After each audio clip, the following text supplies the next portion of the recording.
Greetings to every one of you. We really want to thank God for this privilege, and we also want to share today Jesus as a missionary. Jesus as a missionary. When we look at John chapter 20, 21, it says, again, Jesus said, "Peace be with you. As the Father has sent me, I am sending you." So here we find that Jesus was a sent missionary from God. So Jesus was a sent missionary from God, entrusted to display gospel and send us accordingly. So when God sent Jesus, Jesus also sent us. So now gospel records the redeeming love of God through Christ.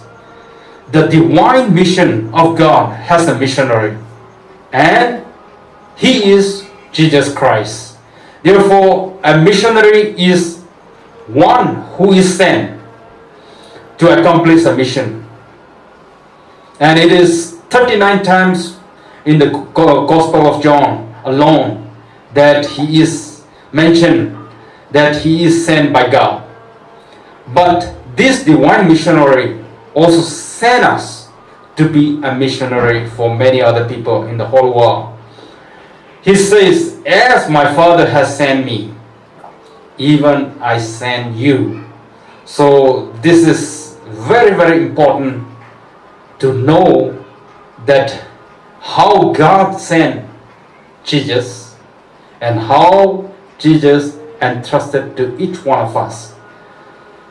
So to find out, let's see a few points regarding Christ, a sent missionary from God, and we are exactly to follow all that he has and he has done for us. In the first point, Christ's missionary goal. So what kind of missionary goal Christ has? First, he came to seek and save the lost. The Son of Man came to seek and save that which was lost. His missionary goal was to seek which are lost. That is his call. Even when we are doing missions in many other places, if we don't have this goal, it will be very difficult for us. We are sent to seek the lost. If we are not seeking the lost, if we are confined in certain groups of Christian community, it is not true. We are sent to seek the lost that need to be taken into ourselves. The most important point as a goal, as Jesus have. And in the second point, Christ's missionary methods. How does he follows? What were Christ's missionary methods? Christ became man, living among men, and as the Son of Man, he fulfilled his mission. He became like us, like man. He gone through all the agonies, troubles, and all the difficulties as we have. He has to go through the deepest agony in the Garden of Gethsemane, praying for us in order to take up the mission that God has entrusted him. And he has to go through all the sufferings, torture, shame, despise, and have to die on the cross. And he has to raise up. So he went through all this in order to save us. He prayed, he humbled, preached, healed, provided them, and meet all their needs sacrificially. This shows that we need to be very sacrificial. We cannot just do the mission in a comfort zone. We have to come out from our comfort zone and live a sacrificial life for someone, for other people, for those who are perishing. And we have to go through all this. Only then we can find the lost soul for Christ.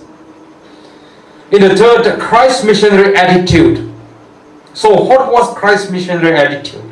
This is very important.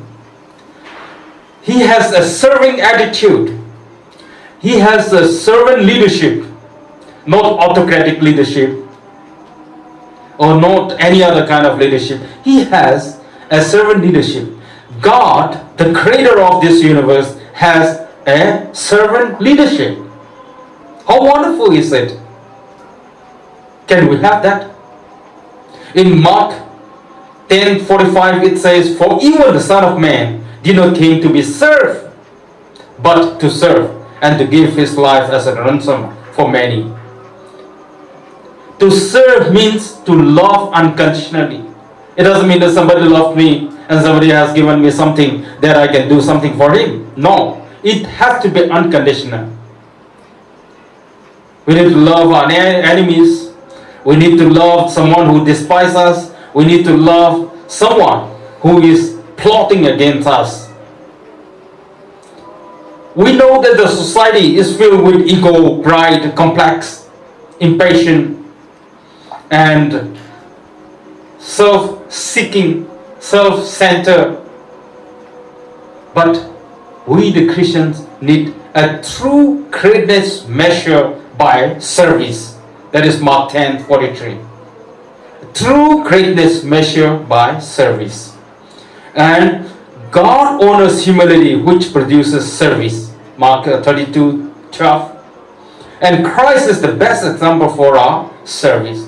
What he has done, and he has mentioned to serve, not to be served. That is in Mark 10:45. And in the fourth, Christ's missionary spirit. What kind of Christ missionary spirit he has? So, not as I willed, but as thou wilt, Jesus said in Matthew 26:39. He is not as he desires, as he wants. His spirit is as the Lord willed, as the Lord wants. So Jesus didn't seek self-fulfillment, but fulfillment according to God's will.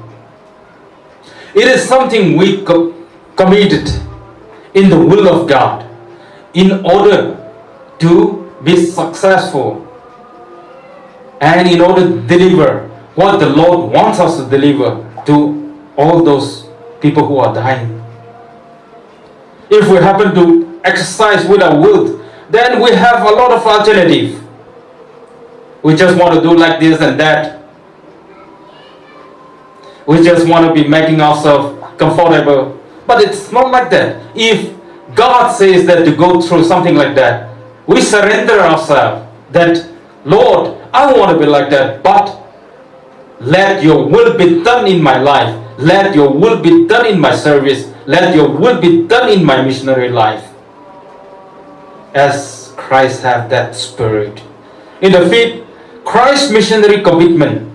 So in Philippians chapter 2 verse 8, he was obedient, even obedient unto death. This is talking about absolute obedience to the word of God. Absolute obedience. It is not something that we carry by ourselves with some kind of compromises in our life. No. Absolute obedience. Even obedient unto death. It doesn't mean that surely you will be killed. No. We need to commit ourselves in that way. Then the Lord will use us greatly for His glory. And in the sixth, Christ's missionary field. When we look at John 10:16, it says that I have other sheep too. They are not in this sheepfold. I must bring them also. They will listen to my voice, and there will be one flock with one shepherd.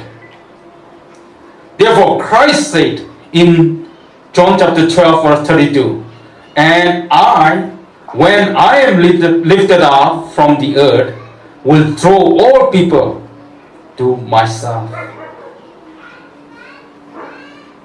Christ means to say that his mission is not ended only to the Jews. His mission is supposed to be to the whole world, starting from Jerusalem and to the end of the world. When today we started having a vision to reach out more than 2,000 unreached people's group in India and our neighboring countries. Our mission cannot be ended in cities. Our mission cannot be ended where somewhere there are many Christians. It has to be carrying even to all the unreached people's group in India. It is wonderful. When we went up to this West Bengal, it was really difficult.